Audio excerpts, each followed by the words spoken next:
Okay, hi everybody. Welcome to my kitchen. Today is Saturday. It is November 4th. I am so excited about some things that are coming up. Before we get into today's cook, Wednesday, I'm going to be doing a roast turkey, and I'm so excited because I have one of our dear friends coming over for dinner. So after tomorrow, and Cal, this one is for you. Tomorrow I will be filming the Swedish meatballs, so stay tuned for that. Shout out to him. He's been waiting almost a year for this, and I have all of the ingredients now to make his Swedish meatballs. We're going to have that for dinner tomorrow. But I'm really excited for Monday, Tuesday, and Wednesday. I'm going to be filming doing a turkey meal as if it was Thanksgiving. And this is kind of a pre-Friendsgiving that I'm doing earlier in the month because, like I said, Thanksgiving, I'm not hosting Thanksgiving, although I will be helping with the meal, but it'll be at my son's house. My son and his girlfriend's house, I should say, because she also is an owner. So, today, I am thrilled to finally say I had one viewer that requested a Hungarian goulash or a goulash recipe, and we are going to be making that today. Now, it's only 1:30, so it's way too early for me to start this, but I'm getting things ready. The first thing you'll notice over here is I have my Instant Pot. Now, this recipe uses the Instant Pot. If you don't have an Instant Pot, but do have a pressure cooker, you can use that. That's totally fine to use. So I'm going to go over the ingredients for this. And this is a relatively fast cook with a couple of minor changes. So for this recipe, you're going to need 2 tablespoons of olive oil. You're going to need 2 large white onions chopped. And I think that's overdoing it on the onions. Especially, well, it wants 3 pounds of stew meat. I'm using a little bit less, and I'm substituting the stew meat for the chuck roast. And I'll explain why I'm doing that in a minute. It wants a third of a cup of Hungarian paprika. Now, where I live, and I think I said this in an earlier video, if not, I'm just going to reiterate on it.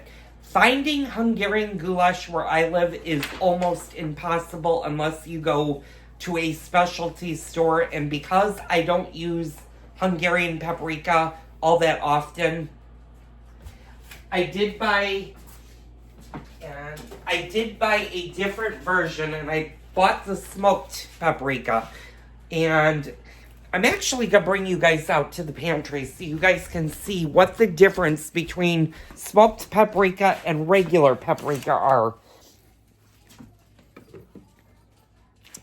And there's not a whole lot of difference. I'm going to put you guys actually in the kitchen. So this is regular paprika, which I use when I make chicken paprikash. This is smoked paprika. Now the smoked paprika is a little bit different than the regular, and the smoked paprika is probably the closest. Hold on, let me let the dogs out. Is probably the closest to the Hungarian paprika as I can get.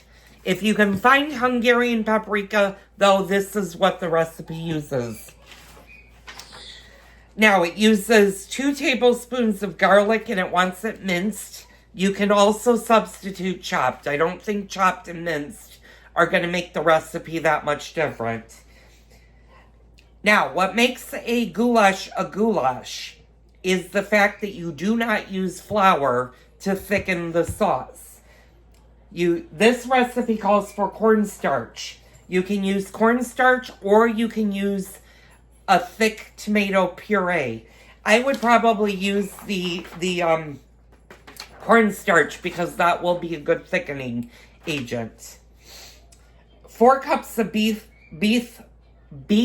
broth, You can also substitute chicken or beef stock for beef broth, and then 2 teaspoons of salt. Now, you might be asking why I am substituting, and I'm going to move you guys over so you guys can get a little bit more light. Why I'm substituting the chuck roast for the beef stew. Well, beef stew has a tendency to be really, really tough. And if you ever made beef stew, you know how long you have to cook beef stew to get it to be nice and tender. Chuck roast just is tender, so you can do a little less cooking, and your results will still be pretty much the same as if you used a beef stew. Now, there might be people that will argue that, beef stew is beef stew and chuck roast is chuck roast. I actually use the chuck roast when I do our beef stroganoff recipes, and it always comes out phenomenal. So I've got that sitting in my refrigerator. It's a whole piece of beef that we need to actually cube, and we'll do that a little bit later on. So, now this also calls for a 6-quart Instant Pot. I happen to have the 8-quart. So, the lady that wrote this recipe, and I'm borrowing it, and she's Jean, I'm going to butcher her last name, Kapoliki, and I apologize if I've butchered her name, but she said that the times may differ. I don't think they really will differ if you have a bigger Instant Pot or if you have a regular pressure cooker. I do not think that your times are going to change by that much. They may vary slightly, but I don't think they're going to be as much of a change. Now, the one thing you do want to serve with this is you want to serve the nice yeast dumplings. And if you guys don't know how to make the yeast dumplings, go back through a couple of my videos, and it's been a couple of months. I think it was July or August when I made them. Pardon me. When I made them, you'll actually see how to make those, and you want to serve that with them. So, my dumplings are currently in the freezer, and I'm actually going to pull them out for tonight. Now, how many dumplings you want to serve depends on how big that your dumplings came out. And hopefully, I thought I had dumplings in here. I might have to go downstairs because my husband moved a lot of stuff on me, so I don't know where everything is in this kitchen anymore. Yeah, and I can see my dumplings are not sitting in here, so I have a feeling now they're downstairs. Those are all rotten potatoes. Okay, so I've got to go get the dumplings. And it's actually a really nice day here in Illinois. It's been in the upper 70s. Not 70s, I'm sorry, in the upper 50s. My brain was farting. I was like, oh, yeah, I'm dreaming of it being back in the 70s. Okay, so you can tell, just so you guys know how full my freezers are, this is my typical freezer. And like I said, I've got to find the dumplings that I made, and my husband may have to help me with this because I don't remember where we put them. I haven't seen dumplings for a long time. I know they're not in there. Okay. All right. You know what, guys? I'm going to stop the video for a quick second. I'm going to find the dumplings. I'll be right back.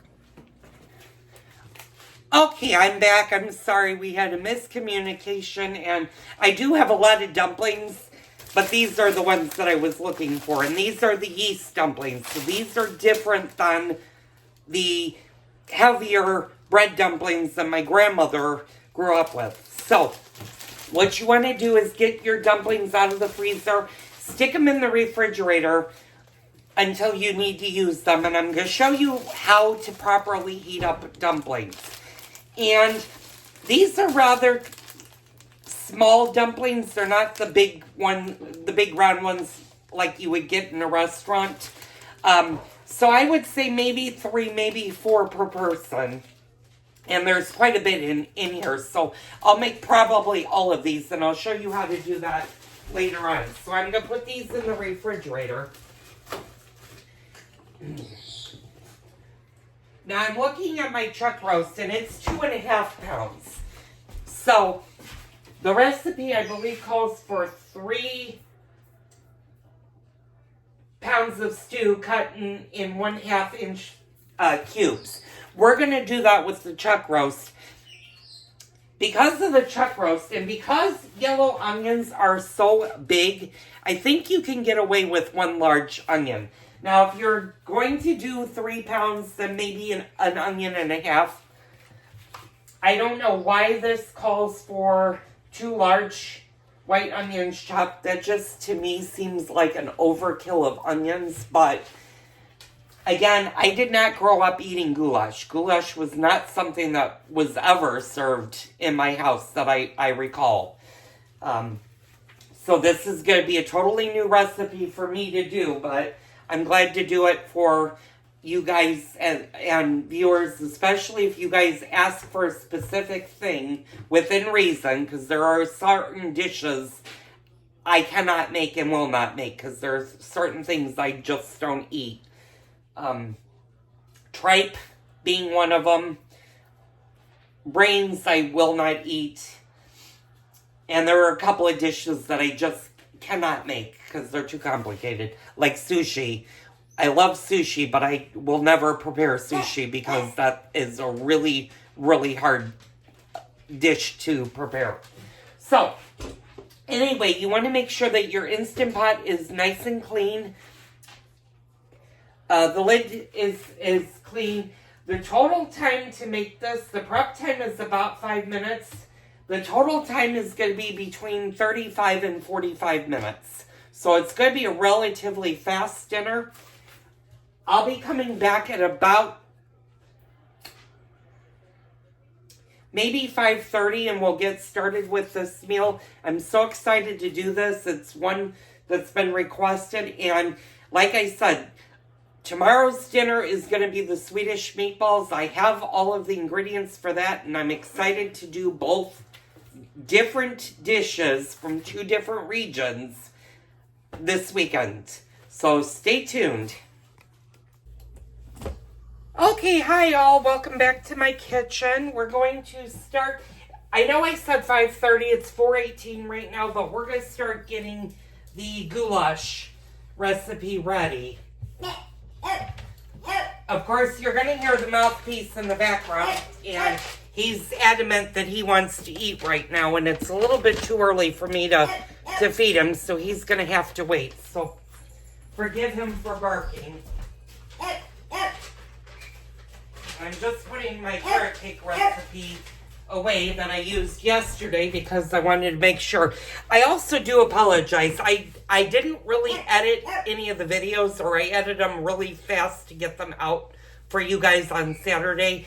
And I realized with my back turned to you that I was not as loud as I should be. And I even had a hard time hearing myself. And I do apologize for that. I will remember if my back is turned to speak up so you guys can actually hear me.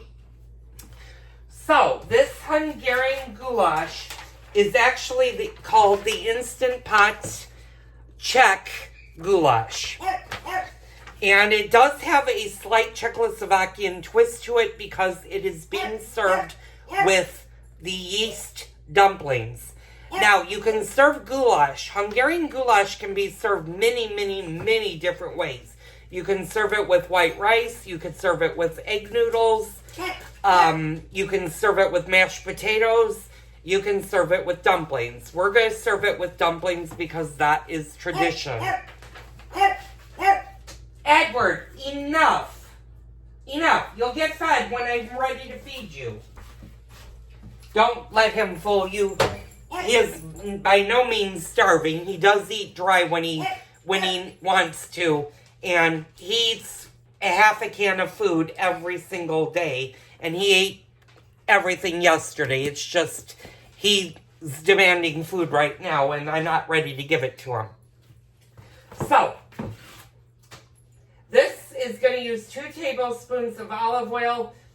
Like I said, it uses 2 large white onions, which I honestly think is an overkill for your goulash. Start with 1, and if it seems like you need to add more onions, you can always chop up another one, or chop 1.5 if you're doing a 3-pound one. The beef stew, I know I touched on this. The chuck roast makes a much softer meat than an actual beef stew does.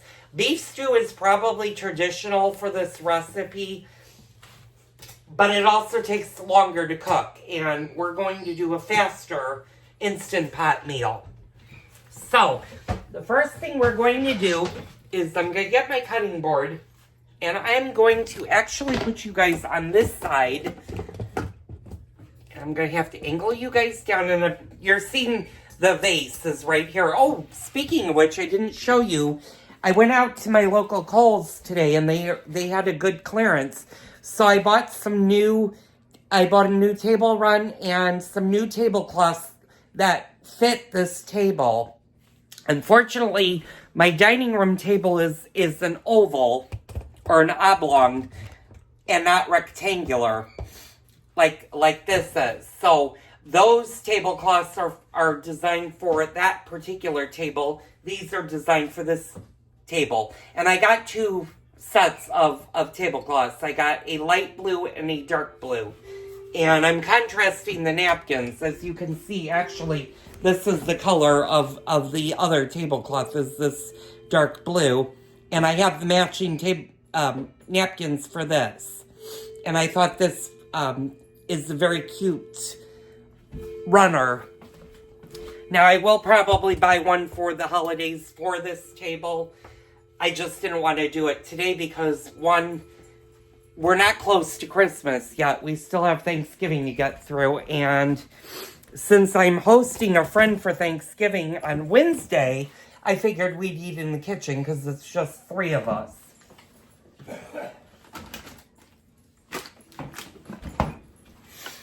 So, I'm going to put you guys back over here. Hopefully you guys can see this, which you can.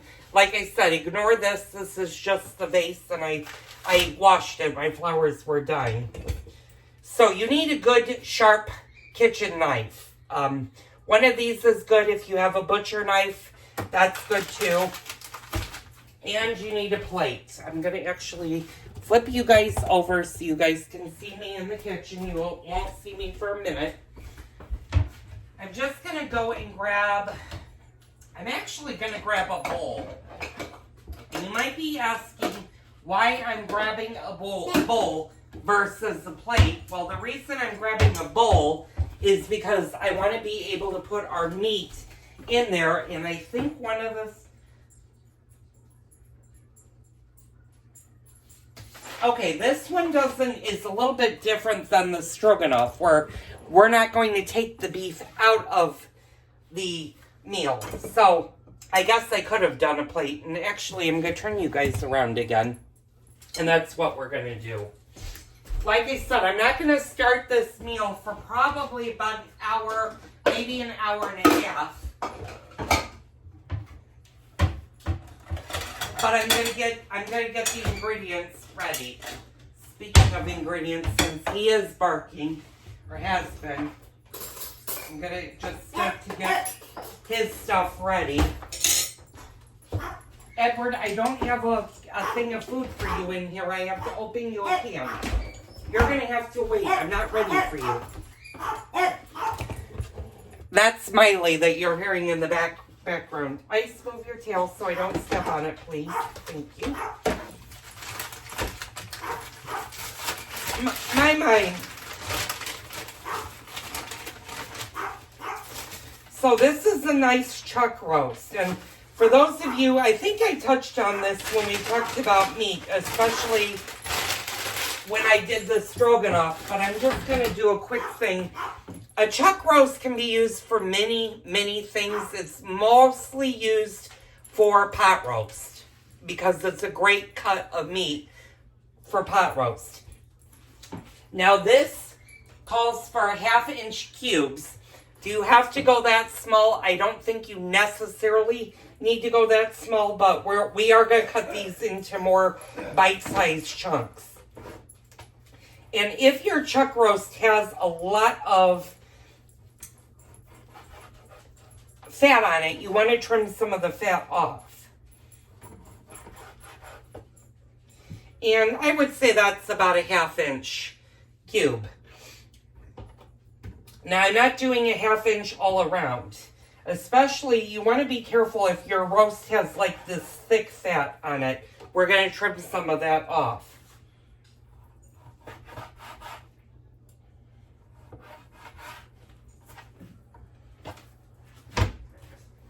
And this will easily feed probably 4 to 6 people, depending on how much you use. Now, this recipe does call for 3 pounds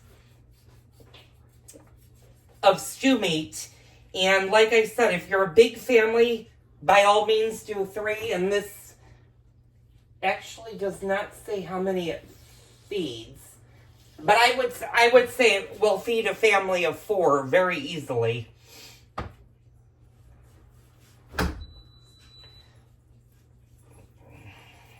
Okay, you might be noticing me struggling with this piece of fat, and it is very, very tough.